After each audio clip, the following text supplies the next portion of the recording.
Hello friends, welcome to my YouTube channel the clear fact. दोस्तों, आज है 25 जुलाई 2021। 25 जुलाई 2021 से जुड़ी महत्वपूर्ण करंट अफेयर एमसीक्यूज को देखेंगे। तो वीडियो शुरू करने से पहले आज के दिन घटित देश और दुनिया के इतिहास में महत्वपूर्ण घटनाओं पे एक नज़र डालेंगे। 25 जुलाई 1689 फ्रांस ने इंग्लैंड के खिलाफ युद्ध की घोषणा की थी।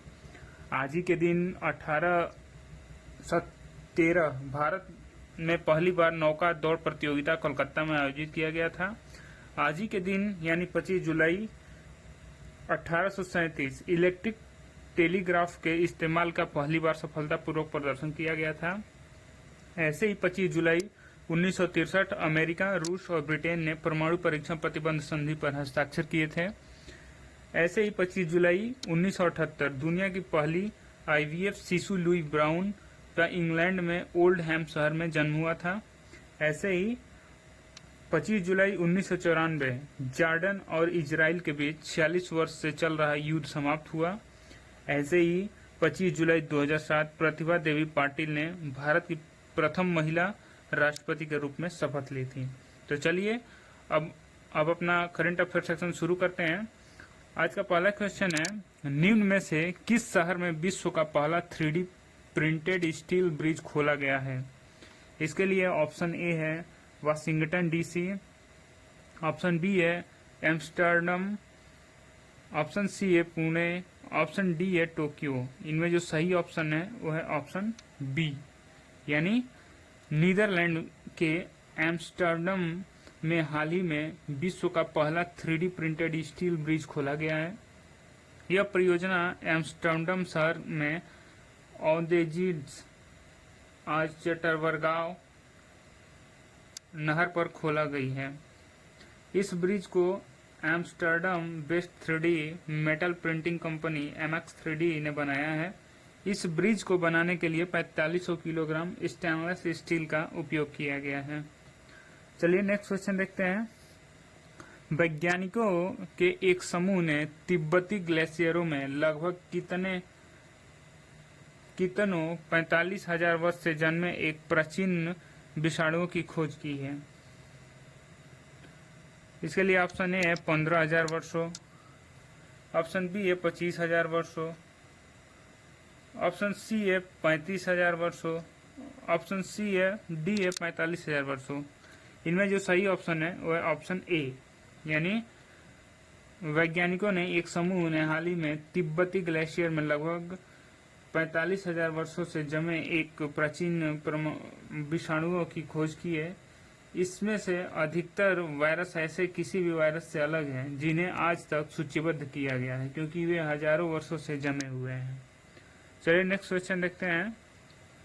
ओडिशा के एनटीपीसी के दर्लीपल्ली में हाल ही में कितने मेगावाट क्षमता वाली दूसरी इकाई की परीक्षण किया गया?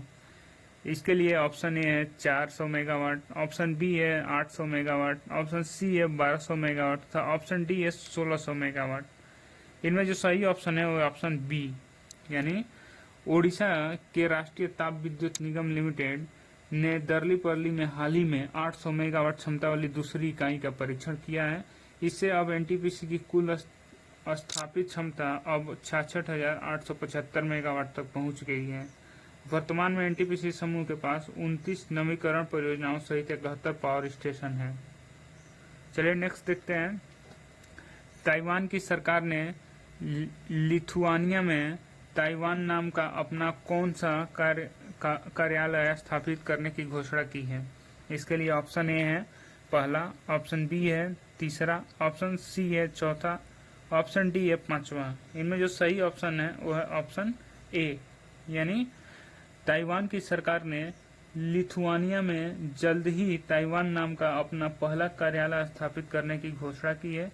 ताइवान की सरकार ने यह घोषणा इसलिए की क्योंकि वह बीजिंग में लगातार बढ़ते दबाव के साथ दुनिया भर में अपनी राजनयिक उपस्थिति को मजबूत करना चाहती है। चलिए नेक्स्ट क्वेश्चन देखते हैं। मध्य प्रदेश राज्य में ओरछा और किस शहर को यूनेस्को द्वारा अपनी ऐतिहासिक शहरी लैंडस्केप परियोजना के तहत चुना गया है? इसके लिए ऑप्शन ए है इंदौर, ऑप्शन बी है भोपाल, ऑप्शन सी है जबलपुर, ऑप्शन डी है ग्वालियर। इनमें जो सही ऑप्शन है वो है ऑप्शन डी, यानी यूनेस्को द्वारा हाल ही में मध्य प्रदेश राज्य के ओरछा और ग्वालियर शहर को अपनी ऐतिहासिक सरकारी लैंडस्केप परियोजना के तहत चुना गया है। यह प्रोजेक्ट वर्ष 2011 में शुरू किया गया था, जबकि वाराणसी और अजमेर सहित दक्षिण एशिया के 6 शहर पहले से ही इस परियोजना में शामिल हैं। चलिए नेक्स्ट क्वेश्चन देखते हैं। भारत में किस मंत्रालय की संयुक्त सचिव रश्मि रंजन दास को संयुक्त राष्ट्र कर समिति में नियुक्त किया गया है? इसके लिए ऑप्शन ए है शिक्षा मंत्रालय, ऑप्शन बी खेल मंत्रालय, ऑप्शन डी वित्त मंत्रालय, तो ऑप्शन डी है सूचना और प्रसारण मंत्रालय। इनमें जो सही ऑप्शन है वो है ऑप्शन सी, यानी वित्त मंत्रालय की संयुक्त सचिव रश्मि रंजन दास को संयुक्त राष्ट्र कर समिति में नियुक्त किया गया है। वे 2021 से 2025 की अवधि तक इस पद पर कार्यरत रहेंगी। यह समिति विकासशील देशों और उनके विभिन्न नीतिगत वातावरण पर भी ध्यान केंद्रित करती है। इस समिति के नवनियुक्त सदस्यों में से अधिकांश विकासशील देशों से हैं। चलिए नेक्स्ट क्वेश्चन देखते हैं। केंद्रीय मंत्रिमंडल ने हाल ही में किस केंद्र शासित प्रदेश में एक केंद्रीय विश्वविद्यालय के गठन की मंजूरी दे दी है? इसके लिए ऑप्शन ए है मुंबई, ऑप्शन बी है कोलकाता, ऑप्शन सी है लद्दाख तथा ऑप्शन डी है दादर नगर हवेली। इनमें जो सही ऑप्शन है वो है ऑप्शन सी, यानी केंद्रीय मंत्रिमंडल ने हाल ही में लद्दाख केंद्र शासित प्रदेश में 750 करोड़ रुपए की लागत वाली परियोजना के तहत एक केंद्रीय विश्वविद्यालय के गठन की मंजूरी दे दी है। आने वाले 4 वर्षों में इस विश्वविद्यालय का पहला चरण पूरा हो जाएगा।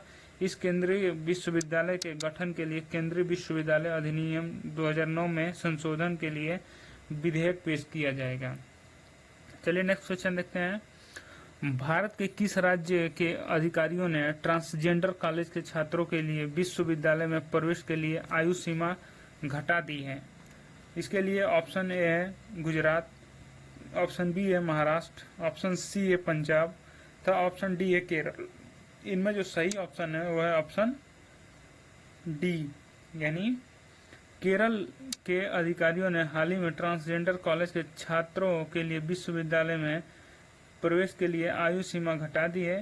केरल में विभिन्न स्नातकोत्तर और स्नातक शैक्षिक कार्यक्रमों को आगे बढ़ाने के लिए ट्रांसजेंडर छात्रों को प्रोत्साहित करने के लिए आयु सीमा हटाने का फैसला किया गया, जबकि केरल भारत का पहला राज्य था जिसे वर्ष 2015 में ट्रांसजेंडर कवरेज की घोषणा की थी। तो चलिए नेक्स्ट क्वेश्चन देखते हैं।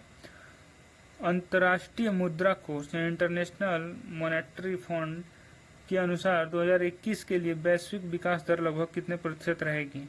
इसके लिए ऑप्शन है 4%, ऑप्शन बी है 8%, ऑप्शन सी है 6%, तो ऑप्शन डी है 9%। इनमें जो सही ऑप्शन है वो है ऑप्शन सी, यानी अंतर्राष्ट्रीय मुद्रा कोष ने कहा है कि 2021 के लिए वैश्विक विकास दर लगभग 6% रहेगी। IMF की प्रतिबंध निर्देशक क्रिस्टालिना जॉर्जीवा ने कहा कि जब तक कोविड-19 टीकाकरण की गति नहीं बढ़ जाती तब तक आर्थिक सुधार में कमी आएगी। अप्रैल के महीने में IMF के अनुसार लगाया गया था कि 2021 के लिए वैश्विक विकास दर 6% तक पहुंच जाएगी।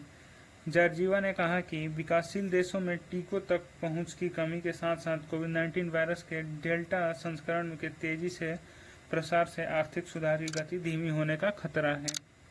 चलिए आज का लास्ट क्वेश्चन देखते हैं। केंद्र सरकार ने राष्ट्रीय पेंशन प्रणाली यानी NPS के तहत पेंशन फंड प्रतिबंध में प्रत्यक्ष विदेशी निवेश की सीमा को 49% से घटाकर कितने फीसदी कर दी है?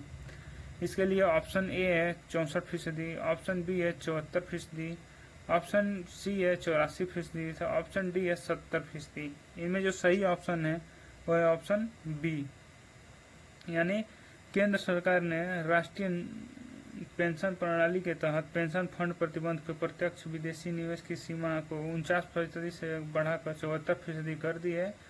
पेंशन फंड नियामक एवं विकास प्राधिकरण अधिनियम बीमा क्षेत्र में FDI सीमा को जोड़ता है। जनवरी 2004 में सरकारी कर्मचारियों के लिए राष्ट्रीय पेंशन प्रणाली शुरू की गई थी और बाद में 2009 में इसे सभी के लिए खोल दिया गया। तो वीडियो का एंड करते हैं। Thanks for watching the video and wish you all the best for your coming exam. Thank you.